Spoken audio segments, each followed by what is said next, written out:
প্রত্যেকটা মানুষের জীবনে এমন অনেক ঘটনা ঘটে যে ঘটনা থেকে মানুষের বেরোতে অনেক সময় লেগে যায়। আমি আজ কিছু কথা বলবো যেটা আমার জীবনেও বহুবার এমন পরিস্থিতি এসছে, আর আমি মনে করি অনেকের জীবনেও এরকম পরিস্থিতি অনেক এসছে। সেখান থেকে আমার কিছু কথা আজকে বলা। মানুষের জীবনটা সুখ দুঃখের মধ্য দিয়ে যায়। আজ সুখ আছে বলেই দুঃখ পেলে এত ভেঙে পড়ি, আবার দুঃখ আছে বলেই একটু সুখের দেখা পেলে সেটাকেই আঁকড়ে ধরি। তবে যাই হোক, আজকে যে বিষয়টি নিয়ে আমি আলোচনা করছি সেটা এটাই যে মানুষের জীবনটা খুব স্বল্প সময় নিয়ে তৈরি। তারই মধ্যে বড় হওয়া, পড়াশোনা করা, সেখান থেকে নিজের পায়ে দাঁড়ানো, সব মিলেমিশে মানুষের জীবনটা চলতে থাকে। মানুষের জীবনে চলতে চলতে এমন অনেক বাধা বিপত্তি আসে যেটাকে কিছু মানুষ ওভারকাম করতে পারে, আবার কিছু মানুষ ওভারকাম করতে পারে না বলে অনেকে আত্মহত্যার পথ বেছে নেয় বা অনেকে ডিপ্রেশনেও চলে যায়। যেখান থেকেই কিছু জিনিস আজ আমার মনে হচ্ছে বা কয়েকটা উদাহরণের দ্বারা আপনাদেরকে বলছি। ধরুন আপনি রাস্তায় বেরিয়েছেন, কোথাও ঘুরতে যাচ্ছেন, হঠাৎ করে রাস্তাঘাটে কোনো বিপদ হয়ে শারীরিক কোনো ক্ষতি হলো, তাহলে কি আপনি থেমে যাবেন? আবার ধরুন পড়াশোনার জীবনে পড়াশোনা করতে করতে কোনো একটি ক্লাসে আপনার রেজাল্ট খারাপ হলো, তাহলে কি আপনার পড়াশোনা থামিয়ে দেবেন?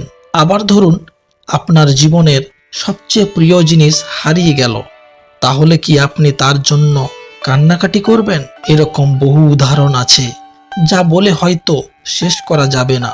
তবুও বলছি, মানুষকে ঘুরে দাঁড়াতেই হয়। যখনই মানুষ থেমে যায় ওখানেই কিন্তু সবকিছু থেমে যায়। তাই প্রত্যেকটি মানুষের উচিত যেখান থেকে ভেঙে পড়েছে সেখান থেকে নতুন করে কিভাবে তৈরি করা যায় তার জন্য মানসিকভাবে নিজেকে প্রস্তুত করা বা তৈরি হওয়া। মানুষের জীবন কিন্তু কখনো থেমে থাকে না। তাছাড়া একটা জিনিস দেখুন, আমাদের জীবনটা তো অনেকটা ঘড়ির কাঁটার মতনই চলে। সময় কি কখনো থেমে যাচ্ছে আমাদের জন্য? তা তো কখনো হচ্ছে না। তাহলে আমরা কেন পিছনে ফেলে আসা জিনিসটাকে নিয়ে থেমে যাই? কেন থেমে থাকবো?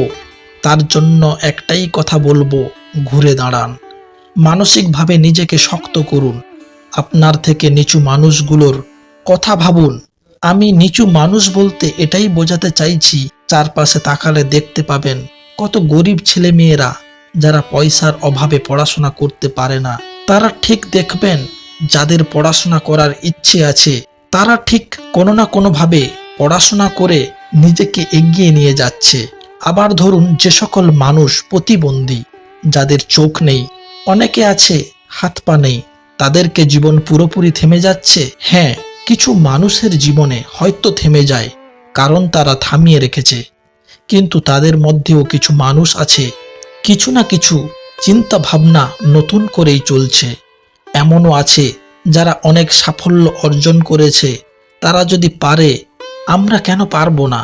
আজকের এই ভিডিওর মাধ্যমে আমি এটাই বোঝাতে চাইলাম যে কোনো কিছুর জন্য নিজের জীবনটাকে আমাদের থামিয়ে দেওয়া উচিত নয়। জীবন, সুখ এগুলো নিয়ে যত গালগল্পই শুনি না কেন, নিজের সাথে মেলানো কঠিন। হয়তো এক একজনের গল্প এক এক রকম, কারোর সাথে কারো মিলে না, তবে রূপকথার মতো কারোর হয় না। হ্যাঁ, কোনো বিপদ আসলে সেটা মোকাবিলা করা উচিত।